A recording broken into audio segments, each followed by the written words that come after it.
شیخ سعدی هم میگه صحبت در پیش اینا حیف نکن. هیچ وقت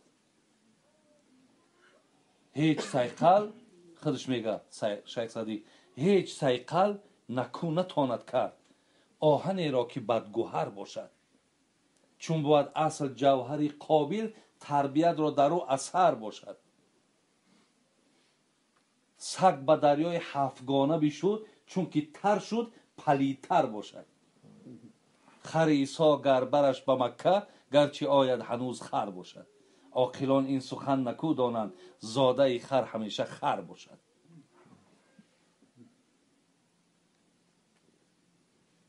بعد از فطرت چون میگه که آرام نیست در همه عالم به اتفاق، گر هست در مجاورت یاری محرم است. همیایی که میگه نفرت دارن کو، دوست نمیدارن، شنیدن نمیخواهند، میگه اینها آرامیش ندارن. آرام نیست در همه عالم به اتفاق، همیان ندارن آرامیش. اینمی حاضر شما ببین بعضی همینجا برادرای هست که ممکن اکثریت شما، ممکن همه شما بسیار باید دقت گوش کردیستین. همون آرامی که میگن همون آرامی رو شما پیدا کردید. میگه اینها آرام نیستن، برای که در همین محفل ایاد همین درنشا میگه همین رنگ همون کسلی قنده که میخردرن تا همین خورده سای درنشا چکار کنم ای چی بلا بدی کجا ماما این خوردگی من زهر تنم شید گفته. میگه این آرام نیستن، گر هست در مجاورت یاری محرم است.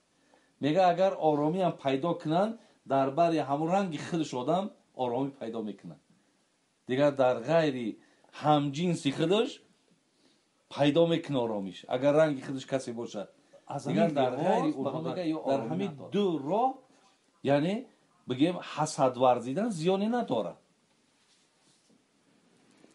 ولی شیخ سعدی را بین که حسد در چی میبره؟ چرا من در محفل خیر نبودم؟ چرا من پند نصیحت گوش کرده نتونستم؟ من بر همین اهل مجلس حسد میبرم یا حسرت میبرم. دویم چیزش حسرت. حسرت هم به همین معنی که ای کاش مقصد فلان جا نمیرفتم و همین محفل ای دست نمیرفت. حسرت میخوره، پشیمان میشود. برادرای عزیز برای چی بین این معلومه که در زیر این محفل چی خیر وجود داره، چی نیکی وجود داره. حالی حضرت جلال الدین رومی برای چی میگه نار خندان باغ را خندان کند، صحبت مردانت از مردان کند. همنشین اهل معنی باش تا هم عطا یابی و هم گردی فتا. برادرای عزیز حقیقتا این محفل ها انا همو شرفی که یا همو بگیم که وقار حیبتی که باید در مردک باشه، در همین خیل محفل ها همونها بیدار می شود. در همین جا همون شجاعت و غیرت های ما پیدا می شود. همین مردک های را که ما در تاریخ می خوانیم چی خدمت های در راه دین کردن، چی جانبازی های در راه دین کردن، چی جان فدایی های در راه دین کردن، خواه زن باشه خواه مرد، همه اینا از کجا؟ از شنیدنی ها شیدگی.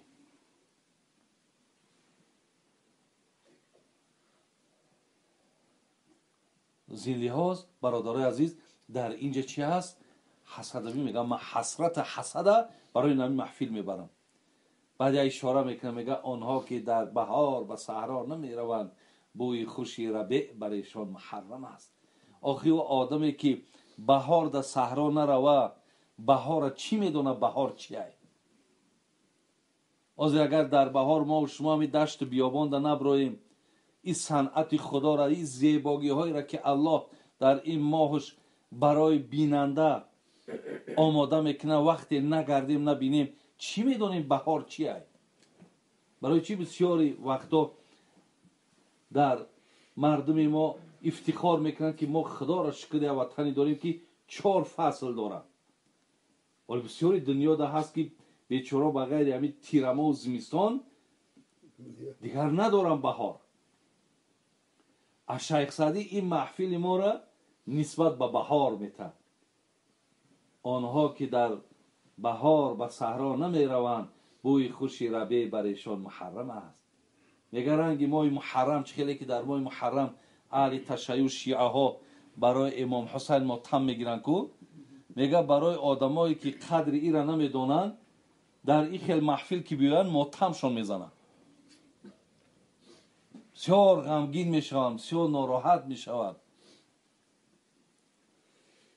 ولی میگه من اینا نسبت به بهار میتونم ایجاد، میگه من هم یک بهترینی گویم زیباگی ها را من در اینجا تصور میکنم. حقیقتا همین نیاخی وان سنگدل که دیده بدوز از روی خوب، پندش مده که جهل در او نیک محکم است.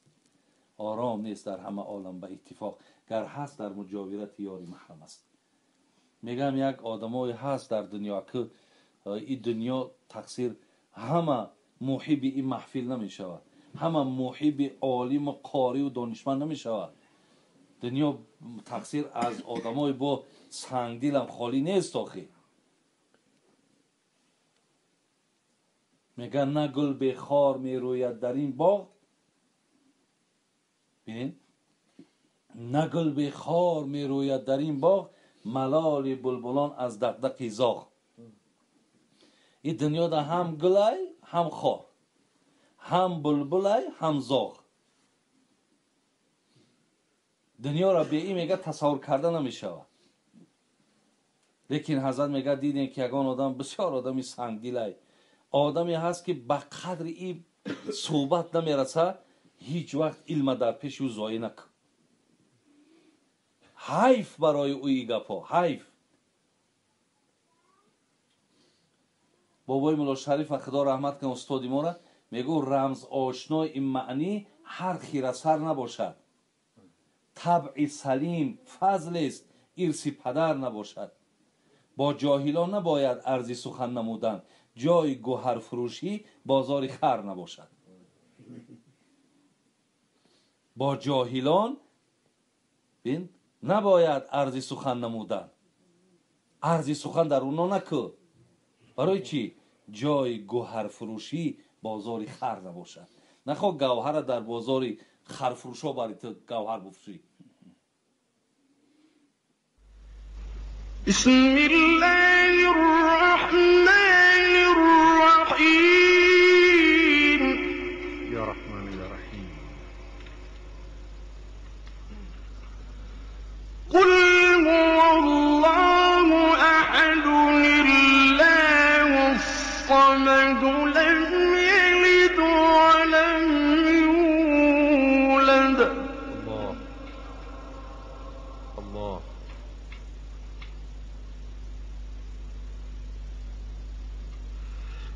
بسم الله